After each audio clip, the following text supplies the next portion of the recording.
Hello Year 5 and welcome to the latest Begbrook video. Today I'm going to be telling you the story of the Iceni rebellion, sometimes called Boudicca's rebellion, after the Celtic queen who led the Celts in the rebellion against the Roman army in Britain. Come with me now back to the year AD 43. Before the Roman invasions, Britain was inhabited by Celts, who live in groups or tribes, with each tribe having their own king or queen. They would not have thought of themselves as Britons, but as separate tribes with their own unique traditions and way of life. This meant there was lots of fighting and wars between the neighbouring tribes, and it would take a great event and a great person to unify them. In the year 43 AD, the Romans, under the rule of Emperor Claudius, invaded Britain, first building settlements in the south of England and gradually spreading their control and influence over other parts of the land. Many Celtic tribes managed to continue to live in much the same way they always did, making deals with the Romans to leave them in peace. That meant paying taxes to the Romans in order to keep ruling over their part of the country. However, a major rebellion was about to take place which would affect the lives of many people, Celts and Romans alike. When the Romans conquered southern England in AD 43, they allowed King Boudicca to continue to rule over the Iceni tribe of East Anglia without having to pay any taxes. However, when Boudicca died and Boudicca became queen of the Iceni tribe, the Romans decided to rule them directly and make them also start paying taxes. The Romans confiscated the property of the leading tribesmen and viciously beat up Boudicca and her daughters.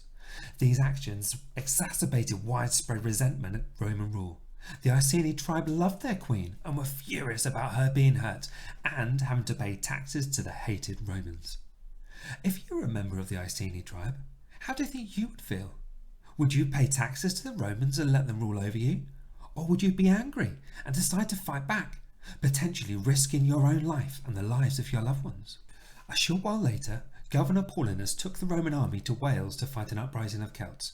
Seizing her opportunity to strike whilst the Romans are distracted, Boudicca asks all the men in the Iceni to form an army and to join forces with other tribes. The tribes, who normally would have nothing to do with each other except fight over land and resources, decided to put their differences aside and join Boudicca to fight the Romans. One by one, more tribes joined her, and her army grew ever larger. With her army of angry Celts behind her, Boudicca marched down to the Roman town of Colchester. They fought and won a bloody battle, and the town of Colchester was destroyed. Boudicca then marched to London, another important Roman settlement. And guess what? Boudicca and her army destroyed London, burning it to the ground. Upon hearing about the destruction being caused by Boudicca and her rebellious tribes, Paulinus marches his Roman army back from Wales, where they confront Boudicca's army of Celts. This is the confrontation that Boudicca and her army have been waiting for. This is their chance to finally, once and for all, destroy the Roman invaders, send them from their land, and once again live free. Before the battle, the Celts felt very confident. And why wouldn't they? They had 10 times as many soldiers than the Roman army. Victory would be a sure thing, right? How could they possibly lose?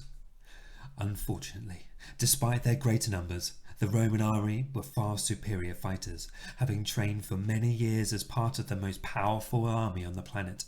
Many thousands of Celts and Romans died in the battle, but eventually the Roman army were victorious. It is thought that Boudicca killed herself with poison instead of being captured by the Romans. Boudicca's rebellion had been defeated, and the Roman occupation of Britain would continue for many, many years.